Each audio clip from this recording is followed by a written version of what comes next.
Fala pessoas, como é que vocês estão? Tudo bom? Que bom, também estou bem, muito obrigado por perguntar. Professor Pedro aqui e hoje a gente vai dar sequência às nossas aulas de mecânica com conteúdo de energia mecânica novamente, porém agora a gente vai incluir aí as forças dissipativas, tá? Não vai ser nada muito pior, nada muito mais complicado, mas vai ter um cuidado a mais que a gente tem que trabalhar aí, beleza? Então vamos lá, vamos começar. A gente vai falar bastante hoje sobre atrito e também sobre força de resistência do ar, tranquilo? Então bora lá. Então, antes de tudo, vamos lembrar a nossa última aula que foi sobre energia mecânica e a conservação dela. A gente comentou lá na aula que na ausência das forças dissipativas, a energia mecânica ela se conserva. A energia, ela sempre vai se conservar, tá? Sempre o nível de energia de um sistema, ele vai se manter o mesmo se esse sistema for um sistema isolado, né? Se a gente pegar a energia do universo inteiro, ela vai se conservar como um todo. A questão aqui é que a gente está falando de energia mecânica, energia de movimento. Então, se a gente lembrar lá da aula passada, a energia mecânica é a soma da energia cinética, que é a energia do movimento em si, e da energia potencial, que é aquela energia que a gente pode transformar em movimento, né? Então, a energia mecânica é a soma dessas duas energias que a gente tem. Um tipo de energia que é não mecânica, o calor, por exemplo. O calor é uma energia que não é mecânica. Quando você tem um corpo quente, ele tem uma energia térmica relacionada a essa temperatura que ele vai ter.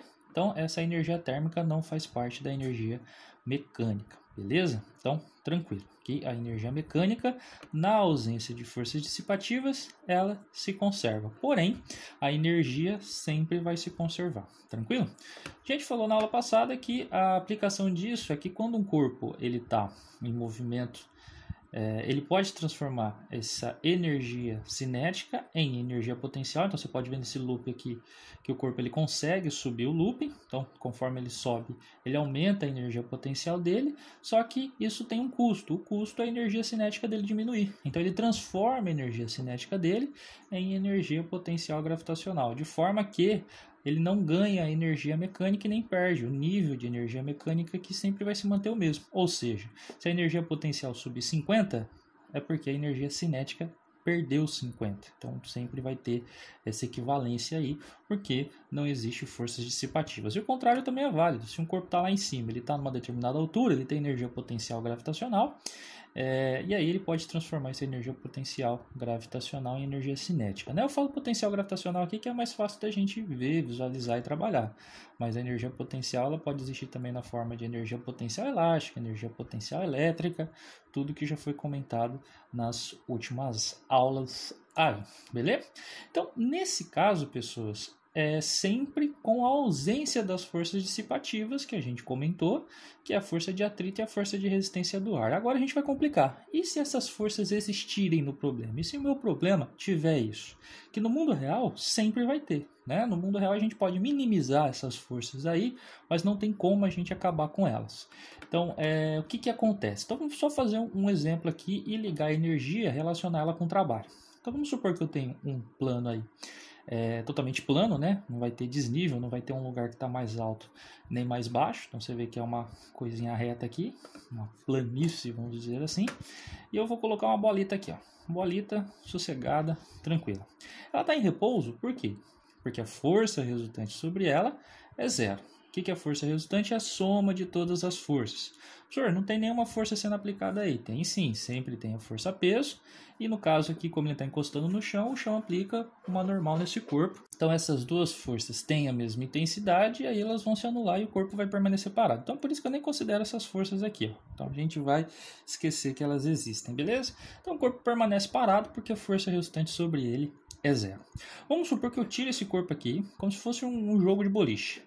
Eu vou pegar essa bolinha e vou dar uma força inicial para ela. Ou seja, eu vou colocar nessa bolinha uma velocidade, tá? Mas isso é só um instantâneo.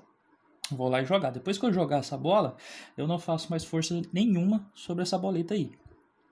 Se ela tem uma velocidade, ela vai ter uma energia cinética relacionada a essa velocidade, porque a gente sabe que a energia cinética é mv² sobre 2. E no caso, energia potencial gravitacional, se a gente falar que o chão, o nível de energia potencial gravitacional no chão é zero, ela não vai ter energia potencial gravitacional nenhuma aí. Durante o trajeto, essa bola não vai aumentar a altura dela, ou seja, ela não vai subir e ela também não vai descer. Então a energia potencial gravitacional durante o trajeto não muda. Então a energia mecânica dessa bolita aí é somente a energia cinética que ela tem, porque a potencial é zero, né? Então vamos só ver aqui, ó. Vou jogar ela. Se eu jogo ela, como não tem atrito, se não houver atrito, essa velocidade aqui não vai mudar, porque não tem atrito, não tem ninguém para parar essa bola. Se a velocidade não vai mudar, a energia cinética também não vai mudar. E se a energia cinética não vai mudar, a mecânica também não muda. Então a energia mecânica ela é constante. Isso porque não tem atrito nenhum. É um sistema conservativo, aquilo que a gente falou na aula passada, né? Lembrando que isso acontece porque a energia potencial também não muda. Se fosse uma rampa subindo ou uma rampa descendo, já seria um pouco mais complicado, porque a energia potencial ia variar. Mas nesse caso aqui, a energia mecânica está relacionada só com a cinética, então a cinética não muda, a mecânica também não muda, porque não tem atrito. Beleza. Professor, e se tiver atrito então? Então vamos fazer o mesmo problema, só que agora com essa visão de energia com atrito. Então, novamente, tem o peso para baixo, o normal para cima, isso a gente já sabe, vamos esquecer. Então eu vou colocar a mesma energia cinética que eu coloquei nesse exemplo aqui em cima, tá? Só que agora tem atrito, tem uma força de atrito. Essa força de atrito depende da normal, beleza? É o mesmo exemplo de cima, porém agora eu tenho atrito. Eu não vou continuar aplicando a força aqui. É tipo uma bola de boliche. Eu vou jogar e a partir do momento que eu jogar, ela está sozinha, né? O que acontece? Como ela tem uma velocidade para frente, então se a gente observar aqui, ó, com o atrito agora, a força resultante ela é a soma de todas as forças. Então tem normal, tem força-peso e tem a força de atrito. Como a gente já falou anteriormente, a normal e o peso aqui, elas vão se anular, porque elas têm mesma intensidade, mesma direção, porém sentidos opostos. Então a força resultante é só a força de atrito. O que a gente tira disso? A gente tira disso que a força resultante produz uma massa vezes aceleração, pela segunda lei de Newton. Ou seja, nesse caso específico, a força resultante é a força de atrito, então vai existir uma aceleração no sentido dela. No caso, como a velocidade está para frente e a aceleração está no sentido contrário, essa aceleração é uma aceleração negativa. Lembra lá de cinemática? Vai produzir uma desaceleração no corpo, ou seja, o corpo vai frear. O corpo vai começar a diminuir a sua velocidade. Então, vamos só colocar o exemplo aqui para vocês verem. Agora, só vou jogar de novo, que nem uma bola de boliche. Vou colocar a energia nela no momento inicial. Depois que ela sai da minha mão, ela está sozinha. Então, olha o que acontece. Você vê que a força de atrito vai parando ela vai freando porque ela está atritando com o chão. Então, se a gente analisar a energia mecânica nesse processo, o que acontece? De novo, mesma situação de cima. Esse corpo no início, ele tem uma energia cinética, porque ele tem uma velocidade. Essa velocidade inicial é a mesma que teria no exercício, no exemplo anterior. Porém, no exemplo anterior, como não tinha atrito, a velocidade não foi alterada. Nesse momento aqui, a velocidade, conforme o tempo vai passando, conforme o corpo vai se deslocando para frente, essa velocidade vai diminuindo por conta da força de atrito. Então, o que acontece com a energia cinética desse corpo? Vai diminuindo. Então, se a gente olhar para a energia mecânica é a soma da cinética mais da potencial. Como a gente já falou, a potencial aqui ela não varia, né? Porque o corpo não sobe nem desce, então não faz diferença para o nosso problema. Porém, a energia cinética vai diminuir. Então, logo, a energia mecânica, como ela está relacionada com a energia cinética, ela vai diminuir também. Então, olha que interessante.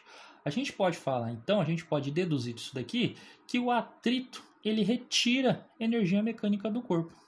O atrito ele retira por quê? Porque ele realiza um trabalho resistente. Lembra da nossa aula de trabalho? Como a força de atrito ela é contrária ao nosso movimento, lembrando aqui que a força, essa formulinha só funciona para força constante, né? Como a força de atrito tem um sentido contrário do deslocamento, a força de atrito ela realiza um trabalho resistente, né? E como esse trabalho resistente ele é negativo, a gente pode falar que a energia mecânica do corpo ela está sofrendo uma alteração para menos, ou seja, a energia mecânica do corpo está diminuindo. Então, toda vez que você tiver uma força resistente, é isso que vai acontecer. Pode ser ela a força de atrito ou a resistência do ar.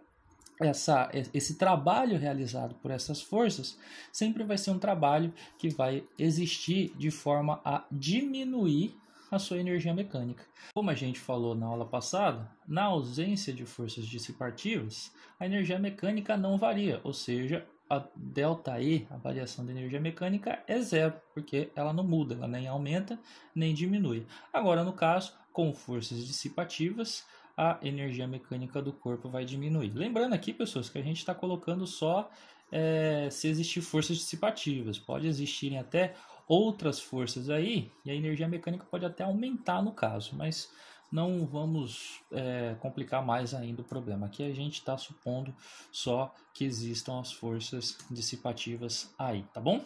Então, toda vez que o exercício perguntar qual que é o trabalho da força de atrito, qual que foi o trabalho da força de resistência do ar, se você quiser saber o valor do trabalho realizado por essa força de resistência, é só calcular o quanto que a energia mecânica diminuiu, tá bom?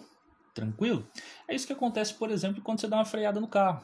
Quando você dá uma freada no carro, você está deixando a força de atrito trabalhar exclusivamente, vamos dizer assim, né? Porque o peso anormal aí ela se anula, vamos dizer assim. Então, quando você deixa a força de atrito somente trabalhando, ela vai retirando energia cinética do seu corpo. Você vê aqui que esse tanque de guerra, no caso, ele tem uma energia cinética, ele está vindo lá.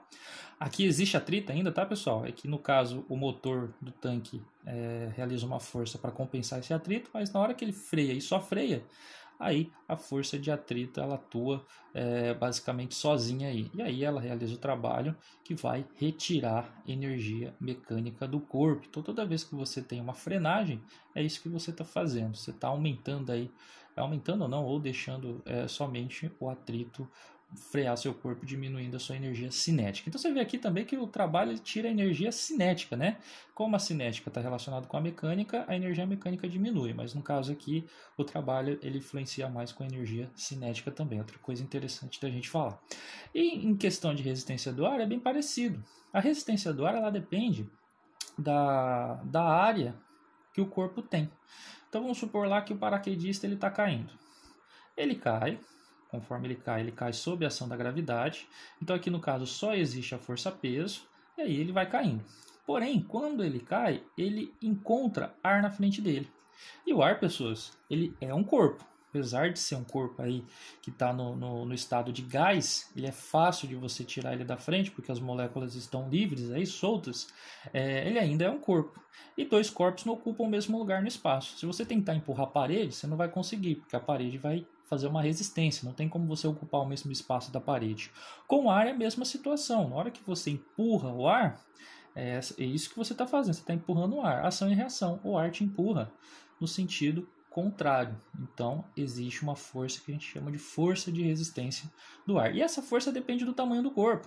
Então se você tiver aqui desse tamanho, o ar ele pode te empurrar esse tamanho. Então o ar pode aplicar força nesses pontos, porque é o tamanho do corpo. Agora, quando você aumenta esse tamanho, você aumenta essa área de contato, o ar ele possui mais lugares onde ele pode empurrar. Então aqui no caso, a resistência do ar ela vai trabalhar mais. É isso que você faz no caso do paraquedas. No paraquedas você está lá, você está caindo, você acumula uma energia cinética. Essa energia cinética vai chegar um momento que ela fica constante. Se você chegar no chão com essa energia cinética, você pode se espatifar. Então você precisa retirar essa energia. Como que você faz isso? Aumenta o trabalho da força resistente. Como que você pode aumentar o trabalho da força? Aumentando o valor dessa força. Então é isso que você faz quando você abre o paraquedas. Quando você está caindo, a sua área de contato com o ar é só o seu corpo. Na hora que você abre o paraquedas, você aumentou aí consideravelmente essa área de contato e logo você vai ter uma desaceleração maior aí, tá bom? Beleza? Então, é isso. E outro exemplo também que eu tenho aqui relacionado a atrito, que é bem interessante a gente comentar, é aquele esporte de inverno, né? O famoso curling, né? Não sei como é que pronuncia direito, mas eu acho que é curling, que parece a bocha no Brasil. No Brasil a gente tem um esporte bem parecido, só que é a bocha. A bocha é uma biroca gigante. Você vê geralmente as pessoas mais idosas aí da terceira idade que conhecem bastante a bocha. É uma biroca gigante que geralmente o pessoal joga em lugar assim, terreno mais com areia, mais arenoso, né? Você tem um alvo, como a gente tem aqui. E a ideia é você jogar a sua bilha, né, a sua bola, e acertar o alvo aqui no melhor pontuação possível. Só que é engraçado que você pode jogar a bola e tentar tirar a bola do seu concorrente, do seu inimigo, não, né, do seu adversário. Então aqui você pode ver que tem um time vermelho e um time amarelo.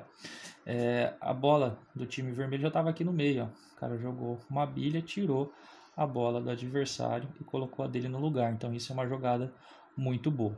E por que eu coloquei isso daqui? Porque você vê que no gelo a força de atrito é bem pequenininha. Ela existe. Ele jogou aqui essa, não sei como que é o nome, tá? Mas perdão aí pela falha. Mas ele manda aí a bolota, vou chamar de bolota aqui. Ele manda a bolota e ela vai deslizando muito. Então a energia cinética dela parece que não muda, mas tá mudando, tá? Vai diminuir, ela vai diminuindo com o tempo. Por quê? Porque existe atrito. É mínimo atrito, mas existe. Lembrando, o atrito ele existe por conta de superfícies que não são totalmente lisas. Então, no caso, o gelo aqui ele é bem liso, mas não tanto assim. Também tem a água que influencia, a água faz deslizar melhor, mas enfim, tem todo um problema aí. Então, o pessoal vai esfregando na frente a bilha, para ele mudar a força de atrito. E aí você vê que conforme eles vão esfregando, você vai deixando o piso mais liso, creio eu, né? E aí essa bola vai perder menos energia cinética. Então pensa o seguinte, na hora que ele joga aqui, você fala, nossa, ela vai parar antes. Então vai esfregando na frente para tentar deixar mais liso e fazer ele parar. Você vai controlando a velocidade através do esfregão que a gente tem aí na frente, tá bom? Até o desenho lá do Family Guy tem um negócio bem xenofóbico até por sinal, mas enfim, ele coloca lá que uma empregada doméstica faz esse trabalho muito bem, que ela vai esfregando. Aí você vê que é esse o problema. Bom, e outro bacana para a gente terminar aqui, fazer uns exercícios para vocês entenderem melhor, é esse GIF. Ó. Esse GIF ele tem uma câmera de infravermelho que ela consegue ver a temperatura. Você pode observar que a roda do carro aqui, ó, ela está quente, porque conforme o carro se movimenta, ele atrita com o chão. Até aí, beleza, na boa. Quando ele vai frenar, você vê que a temperatura aumenta muito. Por quê? Quando ele está frenando, ele está perdendo energia cinética. Olha que interessante. Está perdendo energia, mas a energia ela tem que ir para algum lugar. Então, no caso, ela vai para o formato de calor. Por isso que a temperatura da roda do carro aqui, você pode observar que ela aumenta. Ó. Ela aumenta na hora que ele frena. Da onde vem esse aumento da temperatura? Da energia cinética que o corpo tinha. Outra coisa legal também, aí não está relacionada à aula, mas enfim, você pode ver que o carro de Fórmula 1 também ele quebra muito fácil, né? Você vê que qualquer batidinha ele já se despedaça e tal. Isso é de propósito. Quando eu estava estudando física, eu percebi isso, e eu acho que algum professor me falou também, eu acho que na verdade eu vi em algum documentário. Por quê?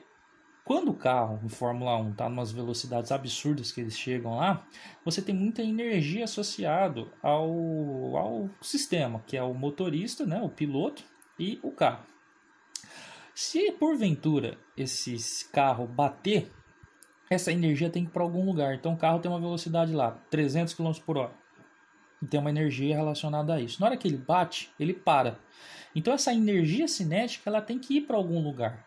E aí no caso isso pode provocar um acidente muito grave, porque essa energia pode ser transferida para o piloto. E aí ele sofrer um acidente muito grande aí, até perder a vida, como já aconteceu algumas vezes.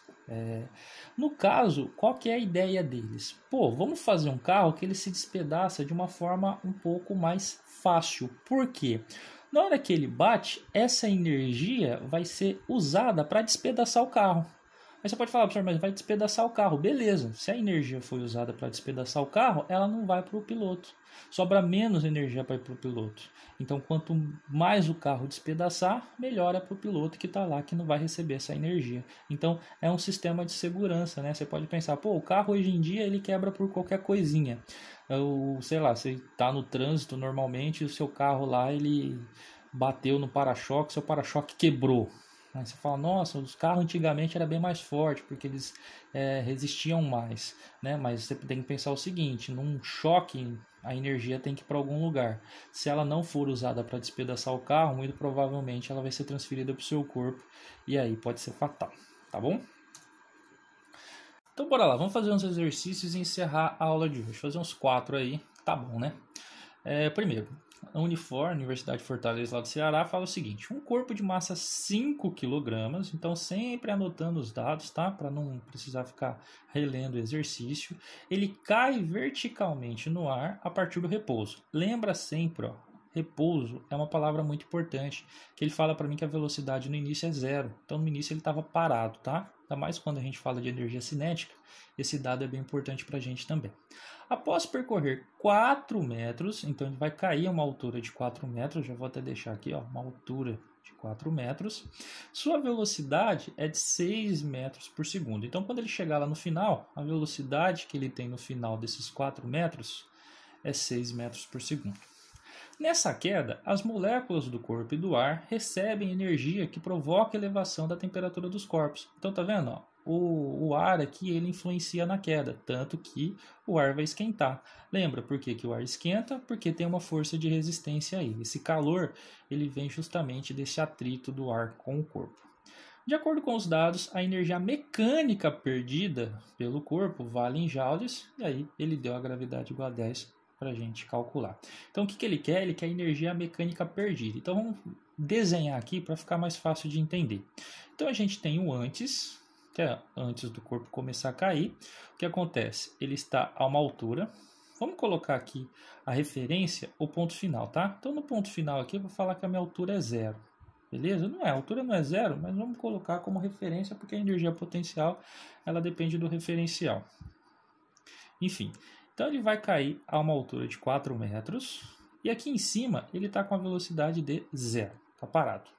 Beleza. E aí ele vai começar o processo de queda, ele vai cair e quando passar esses 4 metros, quando ele chegar aqui nessa altura final, vamos dizer assim, a velocidade dele é de 6 metros por segundo. Tranquilo? Então ele tem uma velocidade para baixo aí e essa velocidade é de 6 metros por segundo. Isso é o depois. Então se nós formos calcular separadamente, ó, então vamos calcular antes. Qual que é a energia mecânica que ele tem antes? Lembra, a energia mecânica é a soma da energia potencial mais a energia cinética. Nesse antes aqui, ó, como a velocidade dele é zero, a energia cinética dele é zero. Por quê, professor? A energia cinética é mv² sobre 2. Como v é zero, zero vezes alguma coisa zerou. Então nem vou fazer aqui, já vamos direto. Então a energia mecânica dele é só a potencial gravitacional, porque ele está a uma altura, no caso aí, de 4 metros. Então a energia mecânica dele eu consigo calcular pela formulinha. M, que vale 5, vezes o G, que é a gravidade, vale 10, vezes a altura aí que eu estou colocando de acordo com o meu referencial, que é 4. Então 5 vezes 4 dá 20 e 20 vezes 10 dá 200. Então a energia mecânica que ele tem no início, vou até colocar aqui um A de antes, é de 200 joules. Se não houvesse resistência do ar, se ele estivesse numa câmara a vácuo, quando ele chegasse aqui embaixo a energia mecânica dele ia ser a mesma, porque a energia mecânica se conserva na ausência de forças dissipativas. Porém aqui o ar influencia. Então vamos calcular tudo de novo. A energia mecânica depois agora, mesma situação, é a soma da energia potencial mais a energia cinética. Vamos olhar aqui no meu desenho. Por isso que é sempre bom desenhar para não ter dúvida. Agora eu estou no depois, eu estou aqui. Depois ele está na posição zero, na altura zero. Ele já caiu os 4 metros que ele tinha que cair. Então no caso aqui, a velocidade dele é 6. Então a energia potencial agora que ele não tem, porque ele está na altura, a altura aqui do meu referencial que eu coloquei zero. Né? Então, a energia potencial dele aqui eu posso falar que é zero. Já a cinética ele tem, porque ele tem uma velocidade. Então vamos calcular. A energia mecânica que ele tem, lembrando que aqui é depois, né? Então vou colocar um D aqui de depois, é igual a mv² sobre 2, que é a energia cinética. Então a energia mecânica depois vai ser a massa que vale 5, a velocidade que é 6, lembrando que ela está ao quadrado, isso dividido por 2. Então vamos fazer esse cálculo rapidão aí. 6 vezes 6. 6 ao quadrado é 36, então temos 5 vezes 36 dividido por 2. 36 dividido por 2 aqui dá 18. E se eu multiplicar 18 vezes o 5, isso dá 90 joules. Então olha lá, a energia mecânica que eu tenho no final é 90 joules. Então se a gente analisar, o que o exercício pediu mesmo? Qual foi a energia mecânica perdida? Então no início ele tinha 200 joules. No final ele tem 90. Quanto que ele perdeu nesse meio tempo? 110 joules. Pronto. Alternativa A, tá? Física, pessoas, tem muita formulinha, tem tudo mais, mas tenta pegar o conceito. Tem muita gente que vai lá e decora a fórmula da energia cinética, por exemplo. Você já joga o valor da energia cinética, calcula, deu 90. Aí vai lá e coloca B. Não, porque aqui ele pediu quanto de energia mecânica foi perdida, não a energia cinética no final. Então, tome muito cuidado com isso, beleza? Então a resposta certa aí é a A mesmo. Bora pro segundo exercício, que é FUVEST. Vixe, professor, FUVEST. Você vai ver que é facinho, ó. Um ciclista desce uma ladeira, isso é importante, ó, porque se ele está descendo, vamos supor que a ladeira está aqui, ó. No início, ele está a uma altura, e conforme o tempo passa, conforme ele se desloca, ele vai diminuindo a altura dele. Então, se ele desce, ele está diminuindo a altura. Então, presta atenção nessa palavra aqui. Desce uma ladeira com forte vento contrário ao movimento. Olha lá, se tem um vento contrário ao movimento, isso é a resistência do ar. Então a energia mecânica dele vai diminuir, tá? A energia mecânica dele vai diminuir porque eu tenho uma força de resistência contrária ao movimento. Pedalando vigorosamente, ele consegue manter a velocidade constante. Então, olha só, velocidade constante, velocidade não muda. Se a velocidade não muda, o que isso fala para mim? A energia cinética do corpo depende da massa, que não muda, porque esse corpo não está perdendo massa no meio do caminho nem ganhando. E se a velocidade não muda, a energia cinética dele não vai mudar também. Então, esse corpo está descendo com a energia cinética constante. Então ele fala assim, ó, pode-se então afirmar que a sua energia cinética está aumentando? Não, para isso a velocidade dele tinha que aumentar e não está. B, a energia cinética está diminuindo? Não, para isso a velocidade dele precisaria diminuir e não está. Considerando que ele não está ganhando nem perdendo massa também, né? Óbvio. C, a energia potencial gravitacional dele está aumentando. Não, porque para a energia potencial gravitacional aumentar, ele tem que subir, e no caso ele está descendo.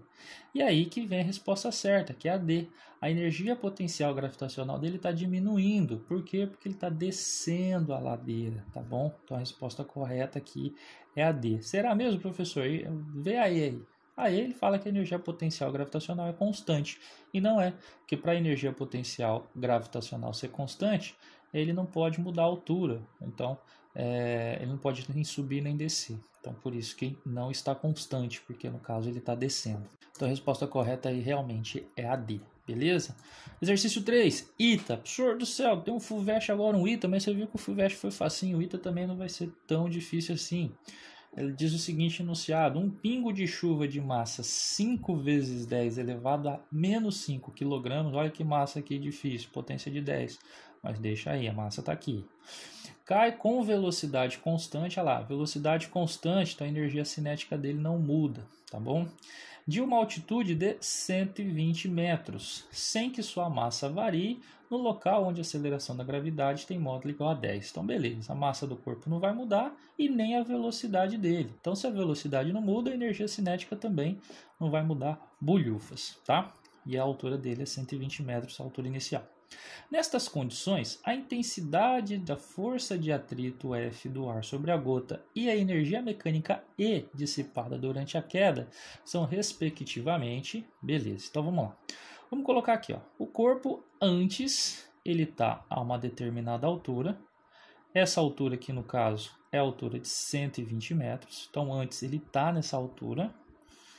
E ele está caindo com uma velocidade constante. Eu não sei que velocidade é essa, tá? O exercício não falou, mas é uma velocidade aí. Depois, ele já vai estar no chão, chegando no chão, e a velocidade dele não mudou. Então é isso que aconteceu. De cara, o que a gente pode observar? Que a energia potencial dele diminuiu, mas a cinética não, né? Enfim, deixa isso daí. Vamos para a primeira coisa que ele perguntou. Qual que é a força de atrito do ar sobre a partícula? Vamos fazer um esquema aqui de diagrama de forças que a gente fazia lá quando estava a aplicação da lei de Newton. Quais são as forças que agem nesse corpo? A força peso e a força de resistência do ar, que está contra o movimento.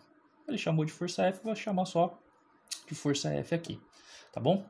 O que a segunda lei de Newton fala para a gente mesmo? Força resultante é massa vezes aceleração. Ou seja, O valor da força resultante do resultado da soma vetorial dessas forças aqui vai fazer o corpo acelerar.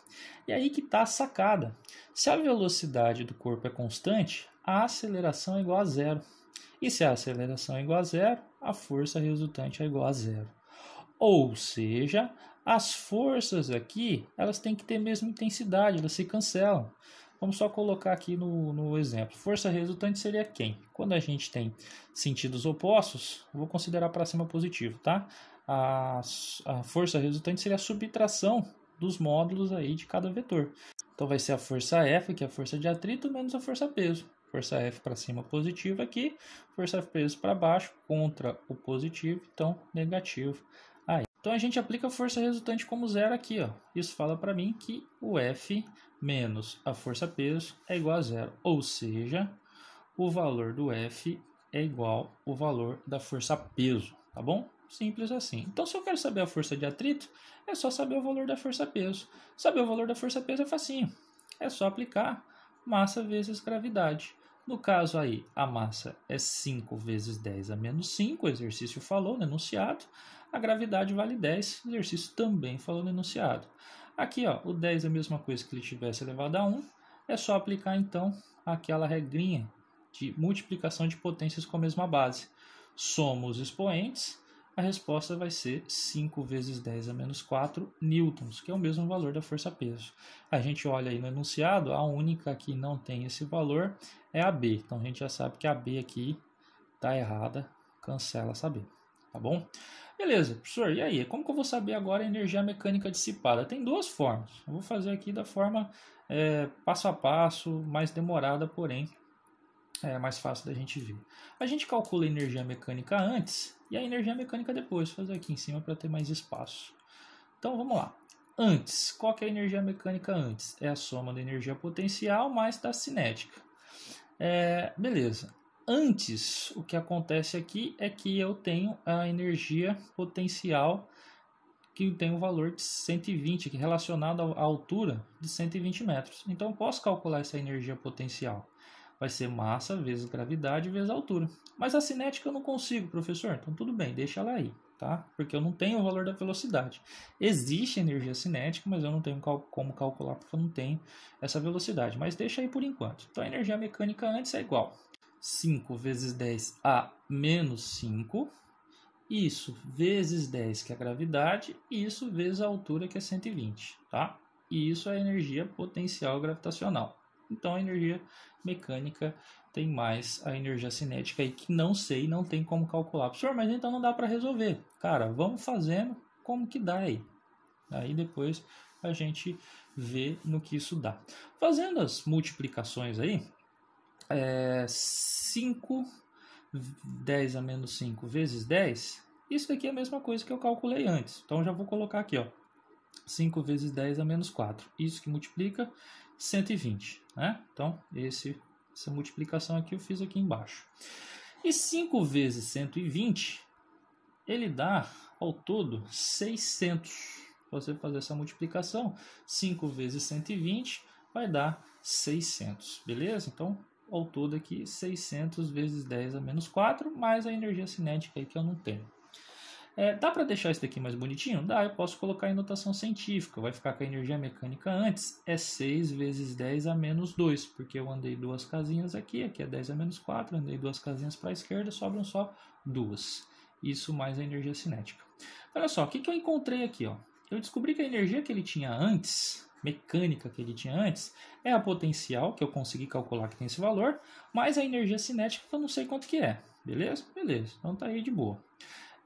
Agora, eu vou calcular depois. A energia mecânica depois é a mesma ideia. É a energia potencial gravitacional mais a cinética. E aí que vem a sacada. A energia potencial é zero, porque ele vai chegar no nível zero aqui, no chão. Então a energia potencial dele zerou, porque ele caiu, ele diminuiu a altura dele. E só vai restar quem? Só vai restar a energia cinética. E no caso, essa energia cinética aqui é a mesma de antes, porque a velocidade não mudou, não aumentou nem diminuiu. Então, se eu quiser a variação da energia mecânica, é só pegar a energia final, energia mecânica depois, no caso, menos a energia mecânica antes. E aí, se eu fizer essa substituição, a energia mecânica depois é igual à energia cinética. E a energia mecânica antes é o 610 a menos 2, né, mais a energia cinética, que é igual ao que eu tinha antes. Então aqui eu vou ter energia cinética menos energia cinética. Zerou. Variação da energia mecânica é 6 vezes 10 a menos 2 joules. Beleza? Olha o tamanho da conta aí. Você fala, professor, isso é foda mesmo. Não, cara. A resposta certa aqui é a D. Tem um jeito bem mais rápido, se você for pela lógica. Por isso que eu falo, cara, não precisa ficar decorando. Vai pela lógica. O que acontece aqui, ó? Antes e depois. A gente percebe que a energia cinética não diminuiu, né? Mas a energia potencial diminuiu. No caso, a energia potencial diminuiu totalmente. Porque se você considerar que aqui é zero e aqui é o valor que tinha antes, que é o MGH que a gente calculou, os 610 a menos 4... aqui ela perdeu todo, nesse caminho ela perdeu totalmente. Então qual que é a energia que ela perdeu? É a energia potencial gravitacional. Se você soubesse isso, só calculava a energia potencial gravitacional direto, que é esse valor que deu aqui, ó. Pronto, já resolveu o problema, né? Aqui no caso eu quis fazer passo a passo para mostrar para vocês o certo, o correto, a ideia correta, mas se você tiver o conceito na cabeça, você pode sair muito mais rápido desse problema, tá bom? E para terminar aí, exercício 4. O corpo é lançado verticalmente para cima no local onde a gravidade vale 10. Devido ao atrito com o ar, o corpo dissipa durante a subida 25% de energia. Ó, então, coloca isso daqui. 25% de sua energia cinética inicial na forma de calor. Então, há dissipação de energia. Nessas condições, pode-se afirmar que, se a altura máxima por ele atingida é 15 centímetros, então a velocidade de lançamento em metros por segundo é... Então, o que ele está me perguntando aqui é a velocidade de lançamento, a velocidade no início. É isso que eu quero saber, tá bom? De novo, vamos fazer o desenho aqui, ó. Eu tenho antes, só que agora o antes é o corpo no chão. O corpo está aqui no chão e foi jogado para cima com uma velocidade. Essa velocidade eu não sei, é o que eu quero saber. Esse corpo ele vai começar a subir. Nisso ele vai começar a subir. Ele vai perdendo a energia cinética dele e ganhando energia potencial gravitacional. E quando ele chegar na altura máxima, a gente já falou isso em queda livre, a altura máxima dele vai acontecer quando a velocidade for zero. Beleza? Tranquilo. Se a energia mecânica se conservasse, ou seja, se não houvesse resistência do ar, a energia cinética que ele tem aqui é exatamente igual à energia potencial que ele teria nesse outro ponto, porque a energia se conserva. Então, se aqui ele tivesse 1000 de energia cinética, aqui ele ia ter 1000 de energia potencial gravitacional, então ia ser bem mais fácil. Porém, não, porque ele perdeu energia. E aí que está a sacada. Se ele perdeu 25% da sua energia cinética, a energia mecânica que eu vou ter aí é exatamente 75% do que eu tinha no início. Não entendeu? Beleza, vamos lá depois então. A energia mecânica depois. O que aconteceu depois mesmo? A energia se conservou? Não. É igual ao que tinha antes? Não. Então, beleza. Antes eu tinha o total de energia. E no meio do caminho, perdeu 25%. Então, se perdeu 25%, a energia mecânica depois ela vai ser só o que restou. Se perdeu 25%, sobrou 75%. Então, essa é a sacada que você tem que ter aqui nesse tipo de exercício. Então, a energia mecânica que eu tinha antes é o 100%. Como eu perdi 25% no meio do caminho, 25% virou calor, só sobrou então de energia mecânica 75%. Só sobrou 75% de energia mecânica, tá? E aí você vai fazer a relação. O que eu tenho depois? Depois eu tenho só energia potencial gravitacional, porque eu não tenho cinética. Então, lembrando, a energia mecânica é a soma da energia potencial mais a energia cinética. Depois, a energia cinética é zero. E aí eu tenho 75%. 75% é 0,75. É 75 dividido por 100, né? 75 por 100%. Vezes a energia mecânica antes. Só que antes eu só tinha energia cinética. Então, só a energia cinética que eu tinha antes. Porque a potencial, ela é zero porque ele estava no chão. Então, olha só o que sobrou. A energia potencial que eu tenho no final... MGH, ela vai ser igual a 0,75 da energia mecânica inicial, que era a energia cinética que ele tinha lá, mv² sobre 2. Pronto, montei a minha equação, Vou substituir os valores e calcular aí. No caso, a massa cancela, tem o m dos dois lados, eu posso fazer aí uma simplificação, dividir por m dos dois lados ou diretamente cortar também, né? Sobrou quem? Gravidade, que vale 10, vezes a altura que ele tem no final. A altura que ele tem no final, o exercício falou, 15 centímetros. Aí só cuidado, tá? 15 centímetros tem que passar para metros. Então, vou colocar em notação científica, dividido por 100, né? 1 metro tem 100 centímetros, então 15 centímetros. Eu vou pegar isso e dividir por 100 para passar para metros. Vai ser igual a 0,75 vezes a velocidade ao quadrado sobre 2. Lembrando que a massa cancelou, beleza? Então aqui, ó, 10 vezes 15, 150. Tem um 10 elevado a menos 2 aqui também. Então, esse 2 passa multiplicando, vai ficar 300. Lembrando que existe 300 vezes 10 a menos 2, tá? Esse 10 a menos 2 não sumiu não, tá aqui. E aí, esse 0,75 vai passar dividindo. Então, isso tudo dividido por 0,75 é igual a v ao quadrado. Não esquece do quadrado aqui também. 310 a menos 2, eu posso tirar aqui da potência de 10. Então, é como se fosse dividido por 100. Vai ficar só 3. 3 dividido por 0,75. Se você fizer essa divisão, vai ver que o valor é 4. 3 dividido por 0,75 é igual a 4. E tirando a raiz aí, raiz quadrada do número 4 é 2 metros por segundo. Então essa é a velocidade que ele tinha no início, tá bom? Isso daqui. Então a resposta aí realmente é a B, tá bom? Então por hoje, pessoas, é só isso daí. Teve bastante exercício, mas é porque queria mostrar a maior variação possível, tá? Mas é isso. Qualquer coisa, só me chamar aí, perguntar, tamo junto pro que der e vier. Beleza? Tamo junto e falou!